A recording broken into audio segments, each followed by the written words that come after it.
अबकारी विभागर बड़ सफलता 10 क्विंटाल 50 केजी गंजेई धरिथिबा बेले जार बजार मूल्य 1 कोटी 5 लाख टंका थिबा अबकारी सूत्रରୁ प्रकाश प्रत्येक दिन प्राय मद गंजेई थलाजहर प्रभृति किछि परिमाण में धरा पड़ुथिबा बेले आज अबकारी विभाग हाथ में प्रचुर परिमाण गंजेई धरा पड़िथिबा जଣାपड़िछि। प्रकाश गजपतिर गंजेई आसुथिबा खबर पाई खोर्धा अबकारी सुपरिटेडेंट श्रीमती सुमती त्रिपाठी निजे एहाको गुरुतर सहित विचार करी निज सहकर्मी मानक अलर्ट रहिबा सह उक्त गाड़ी को धरिबाको निर्देश देथिले।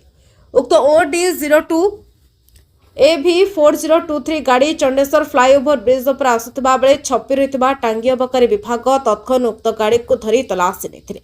तलाशी समय जा देखिले आश्चर्य होइगले। ସେଥିମଧ୍ୟରେ 30 କେଜିର ଏକ ଜରି ପ୍ୟାକ୍ ଏବଂ ଏହିପରି 35 ପ୍ୟାକେଟ୍ ଥିବା ଦେଖିବାକୁ ପାଇଥିଲେ, ଯାହାର ବଜାର ମୂଲ୍ୟ 1 କୋଟିରୁ ଉର୍ଦ୍ଧ୍ୱ। ଆସାମୀ ପ୍ରିୟରଞ୍ଜନ ପଣ୍ଡା ବୟସ 48 ବର୍ଷ ନୂଆ ଶାସନ ପିପିଲିର ଥିବା ଜଣାପଡ଼ିଛି। ସୁପରିଟେଣ୍ଡେଣ୍ଟ ଶ୍ରୀମତୀ ତ୍ରିପାଠୀ ଏକ ସାମ୍ବାଦିକ ସମ୍ମିଳନୀରେ ପ୍ରକାଶ କରି ଆସାମୀକୁ କୋର୍ଟ ଚାଲାଣ କରିଥିବା ଜଣାପଡ଼ିଛି। ଖୋର୍ଦ୍ଧାରୁ ସୈୟଦ ଲିୟାକତ ଅଲିଙ୍କ ରିପୋର୍ଟ, ନ୍ୟାୟବତୀ ଟିଭି।